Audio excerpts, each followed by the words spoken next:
안녕하세요 여러분. 오늘 주의 말씀이 여러분에게 들려지고 깨달아지는 그런 복이 있기를 주님의 이름으로 축복합니다. 오늘 본문은 민수기 35장입니다. 여호와께서 여리고 맞은편 요단강가 모압 평지에서 모세에게 말씀하여 이르시되 이스라엘 자손에게 명령하여 그들이 받은 기업에서 레위인에게 거주할 성읍들을 주게 하고 너희는 또 그 성읍들을 두르고 있는 초장을 레위인에게 주어서 성읍은 그들의 거처가 되게 하고 초장은 그들의 재산인 가축과 짐승들을 둘 곳이 되게 할 것이라. 너희가 레위인에게 줄 성읍들의 들은 성벽에서부터 밖으로 사방 1000규빗이라.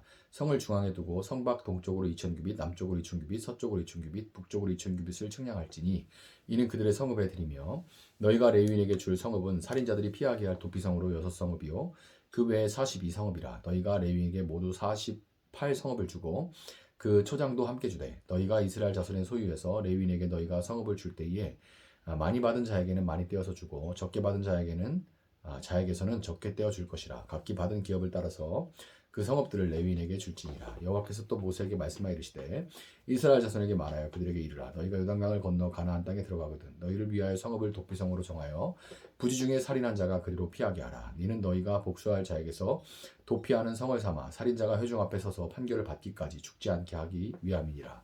너희가 줄 성읍 중에 6을 도피성이 되게 하되 세 성읍은 요단 이쪽에 두고 세 성읍은 가나안 땅에 두어 도피성이 되게 하라. 이 6성읍은 이스라엘 자손과 타국인과 이스라엘 중에 거류하는 자의 도피성이 되리니 부지 중에 살인한 모든 자가 그리로 도피할 수 있으리라. 만일 철 연장으로 사람을 쳐 죽이면 그는 살인자니 그 살인자를 반드시 죽일 것이요 만일 사람을 죽일 만한 돌을 손에 들고 사람을 쳐 죽이면 이는 살인한 자니 그 살인자는 반드시 죽일 것이요 만일 사람을 죽일 만한 나무 연장을 손에 들고 사람을 쳐 죽이면 그는 살인한 자니 그 살인자는 반드시 죽일 것이니라. 피를 보복하는 자는 그 살인한 자를 자신이 죽일 것이니 그를 만나면 죽일 것이요 만일 미워하는 까닭에 밀쳐 죽이거나 기회를 엿보아 무엇을 던져 죽이거나 아기를 가지고 손으로 쳐 죽이면 그 친자는 반드시 죽일 것이니 이는 살인하였습니다. 피를 보복하는 자는 살인자를 만나면 죽일 것이니라. 아기가 없이 우연히 사람을 밀치거나 기회를 엿봄이 없이 무엇을 던지거나 보지 못하고 사람을 죽일 만한 돌을 던져서 죽였을 때에 이는 악의도 없고 헤아려 한 것도 아닌즉 회중이 친자와 피를 보복하는 자 간에 이 규례대로 판결하여 피를 보복하는 자의 손에서 살인자를 건져내어 그가 피하였던 도피성으로 돌려보낼 것이요 그는 거룩한 기름 부음 받은 대제사장이 죽기까지 거기 거주할 것이니라. 그러나 살인자가 어느 때든지 그 피하였던 도피성 지경 밖에 나가면 피를 보복하는 자가 도피성 지경 밖에서 그 살인자를 만나 죽일지라도 피 흘린 죄가 없나니 이는 살인자가 대제사장이 죽기까지 그 도피성에 머물러야 할 것임이라. 대제사장이 죽은 후에는 그 살인자가 자기 소유의 땅으로 돌아갈 수 있느니라. 이는 너희의 대대로 거주하는 곳에서 판결하는 규례라. 사람을 죽인 모든 자 곧 살인한 자는 증인의 말을 따라서 죽일 것이나 한 증인의 증거만 따라서 죽이지 말 것이요 고의로 살인죄를 범한 살인자는 생명의 속전을 받지 말고 반드시 죽일 것이며 또 도피성에서 피한 자는 대제사장이 죽기 전에는 속전을 받고 그의 땅으로 돌아가 거주하게 하지 말 것이니라. 너희는 너희가 거주하는 땅을 더럽히지 말라. 피는 땅을 더럽히나니 피 흘림을 받은 땅은 그 피를 흘리게 한 자의 피가 아니면 속함을 받을 수 없느니라. 너희는 너희가 거주하는 땅 곧 내가 거주하는 땅을 더럽히지 말라. 나 여호와는 이스라엘 자손 중에 있음이니라. 아멘. 자, 이 12지파의 분배된 땅에 대해서 말씀을 마치신 하나님은 가나안 땅에 들어간 이후에 레위인들이 거주할 성읍들과 도피성에 대한 규례를 주십니다. 레위 지파는 하나님께 받은 분깃이 땅을 분깃으로 받지 않았어요. 그러면서 뭐라고 하시냐면 나 여호와가 너희의 기업이다 이렇게 말씀을 하시는데요. 그래서 하나님은 12지파가 각각 자신들이 받은 분깃에서 몇 개씩 성을 그들에게 나눠주게 하셨고 자연스럽게 레위 지파는 나머지 지파들의 땅에 흩어져 살면서 왜 각 지파가 자기들 땅 중에서 조금씩 주니까 그러니까 자연히 흩어지게 되겠죠. 전국에 이렇게 땅에 흩어져 살면서 그 지파들이 하나님께 예배하는 것을 돕게 됐습니다. 하나님께서 그렇게 하신 거죠. 레위 지파는 이스라엘 전역에 총 48개의 성을 받게 되었는데요. 그 중에 6개가 도피성으로 정해졌습니다. 도피성은 요단강을 중심으로 강 좌편에 3개, 우편에 3개씩 배치되었고 이스라엘 전역 어디서 어떤 사고가 나도 6개 중에 하나의 도피성에는 빨리 가면 반나절 안에 도착할 수 있도록 거리를 고려해서 배치되었어요. 이렇게 배치된 도피성은 신명기 19장에 1년에 한 번 남자들이 도피성으로 가는 길을 보수하도록 그렇게 규정을 해서 도피성으로 도망하는 사람이 걸려 넘어지지 않도록 풀도 좀 치고 돌도 좀 치우고 이렇게 그 길을 보수하도록 하셨습니다. 그래서 도망가는 자들이 걸려 넘어지지 않도록 했고 6개의 도피성들 모두 지형적으로 높은 곳에 배치해서 쉽게 발견하고 들어갈 수 있도록 그렇게 배려를 했습니다. 도피성에는 유대인들뿐만이 아니라 유대 땅에 거주하는 이방인도 들어갈 수 있었는데요. 고의가 아니라 이제 오살한 자, 예를 들어서 이제 도끼질을 하다가 도끼날이 빠져서 날아갔는데 그 주변에 있던 사람이 그 도끼날에 맞아서 목숨을 잃게 되는 경우, 그런 경우가 있는 거죠. 그런 거 이제 오살했다 이렇게 하는데 현대 법률 용어를 빌자면 과실치사를 저지른 사람들, 그런 사람들이 이제 들어가게 됐던 거예요. 여러분, 비록 과실이라 할지라도 피해를 당한 사람의 지인들이 가해자를 내버려 뒀을까요? 절대로 그냥 내버려 두지 않죠. 그런데 하나님이 도피성을 만들라고 하신 이 전혀 의도하지 않은 과실치사가 일어나는 곳이 지금 어딘가요? 바로 이스라엘에게 약속의 땅이었고 영적으로는 예수님 안에서의 삶을 상징하는 가나안 땅에서 발생했습니다. 예수님 안에서 우리에게 맡겨진 사명을 감당하며 그렇게 살아가는 이 가나안 땅에서 지금 이런 전혀 의도치 않은 그런 과실치사가 일어나고 있는 거죠. 우리는 예수님 안에 살고 있지만 죄로 인해서 병들고 타락한 이 땅을 살아가면서 여러 어려움을 피할 수가 없고 우리의 연약함과 어리석음을 인해서 여전히 실수를 저지르게 됩니다. 또는 내 실수가 아니라도 이 세상 속에 살아갈 때는 그런 일들을 피할 수가 없어요. 내 잘못이 아니라도 사고를 당할 때도 있고 어떤 일에 연루될 수도 있고 그런 일들이 비일비재하게 일어나죠. 우리는 예수님을 믿으며 사는데도 나도 모르게 인격을 살해하기도 하고 인격을 살해당하는 그런 경험을 하게 되기도 합니다. 그런데 세상이 악한 영들이 그런 실수를 내버려 두나요? 절대 그냥 내버려 두지 않습니다.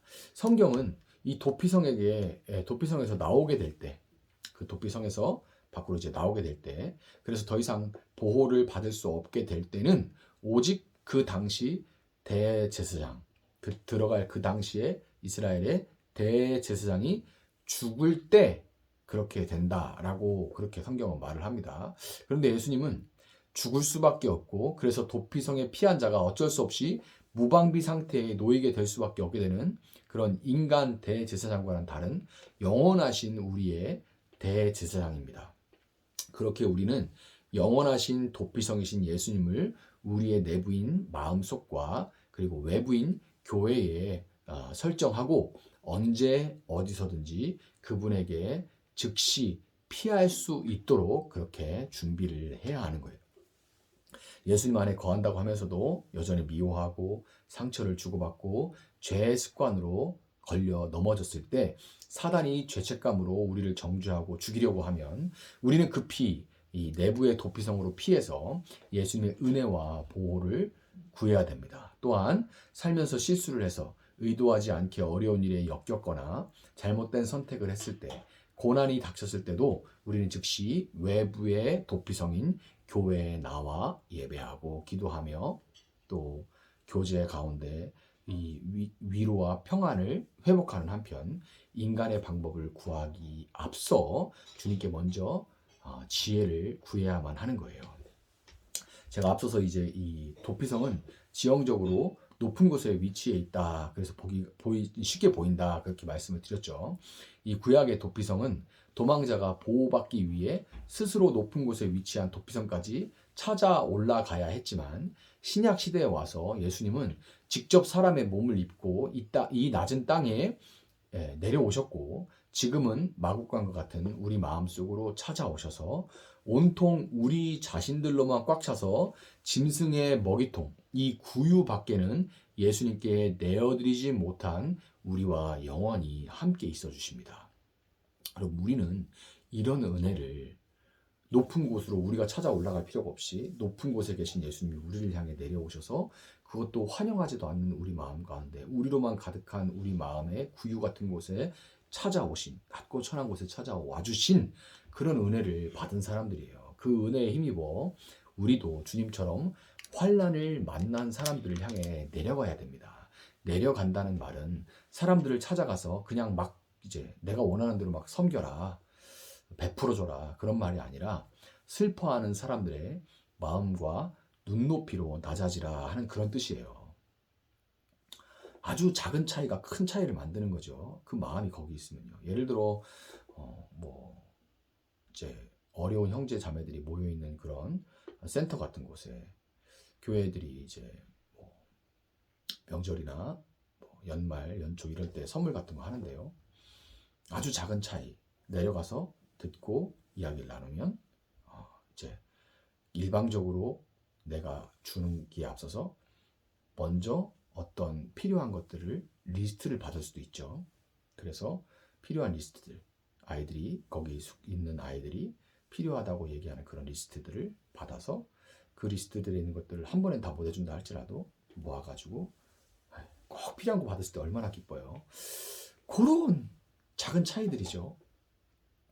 그래서 슬퍼하는 사람들의 마음과 눈높이로 낮아지라는 뜻이 이제 주님과 같이 환난을 만난 사람들에게 내려가라 하는 그런 의미예요. 교회 오래 다니다 보면 믿지 않는 친구도 별로 없고 자칫 어려움을 만나 고민에 빠져 있는 친구에게 바른 말만 하려고 하게 되는 경향이 있습니다. 참 조언질 참 잘하죠. 교회 다니면 남편이, 아내가, 애들이, 직장 동료, 상사가 너무 미워서 죽이고 싶어요. 도대체 용서가 안 돼요. 막 이렇게 하면 그 마음에 울분과 슬픔이 가득해서 막 그렇게 얘기할 수 있잖아요. 그런데 그러죠. 그래도 용서해야 돼. 예수님이 우리를 위해 십자가 지셨잖아. 이렇게 성급하게 답을 제시해 주려고 하는 그런 식입니다. 꼭 이렇게는 하지 않아도 되게 이런 식이에요. 교회에서. 여러분 너무 성급한 그런 정답 제조기가 되지 마시고 슬퍼하는 사람의 마음과 눈높이로 낮아져서 그냥 함께 웃고 울어주시기를 바랍니다. 진짜 힘들겠구나. 나라면 너만큼도 못했겠다. 어떻게 버텼냐. 대단하다. 감사하다. 이렇게 진심으로 진정으로 이렇게 할 때만 비로소 우리는 우는 자의 피난처가 되주시는 도피처가 되주시는 예수님을 그 사람에게 소개할 수 있게 되는 겁니다. 사람이 여러분 의로우면 얼마나 의롭겠어요. 함께 웃어주고 울어주면서 우리의 피난처가 되신 주님을 소개할 수 있는 여러분이 될 수 있기를 바랍니다. 누구나 살다가 한 번씩 돌아보면 후회스러운 일들이 생각나고 또 앞을 보면 두려움과 불안함이 몰려오겠지만 영원한 도피성, 우리의 피난처가 되어주시는 주님 안에서 참된 평안을 여러분 회복하시고 또 문제가 닥쳐올 때 온갖 종류의 그런 중독이라는 거짓된 도피성으로 도망쳐서 오히려 그 도피성 때문에 죽어가는 누군가에게 잘못된 곳으로 가서 오히려 더 죽게 된 그런 누군가에게 도피성이 참된 피난처 되시는 예수님을 미리 보여주는 역할을 했듯이 여러분들도 그들에게 예수님의 보호와 위로를 보여주는 도피성의 역할을 감당하시는 그런 새날을 열고 살아갈 수 있기를 예수님의 이름으로 축복합니다. 제가 한번 잠시 기도하겠습니다. 사랑하시는 하나님 감사합니다. 높은 곳에서 낮고 천한 이 땅에 내려오셔서 우리 마음 가운데 거하시며 우리가 언제든지 그 이름을 부르며 그곳으로 피하면 우리의 생명을 보호하시고 우리가 살 길을 내어주시는 그런 환난을 만난 자의 영원한 피난처 되시고 도피성 되시는 예수님 감사합니다. 우리에게 예수님이 도피성인 것 같이 우리를 정죄하기에 앞서 우리의 생명을 보존하시고 우리의 사정을 살펴주시는 그 예수님과 같이 우리와 함께 울고 웃어주시는 예수님과 같이 우리도 누군가에게 도피성 되신 예수님을 미리 보여줄 수 있는 그런 삶을 살아갈 수 있도록 하나님 함께하여 주시기를 원합니다. 오늘 새날을 살아가는 우리 모든 성도들 위로와 세임 공급하여 주시고 주님의 위로를 받은 자로서 위로하며 살아갈 수 있도록 함께하여 주시옵소서. 감사하며 예수님의 이름으로 기도합니다. 아멘. 오늘 주신 말씀 붙들고 계속해서 기도합니다.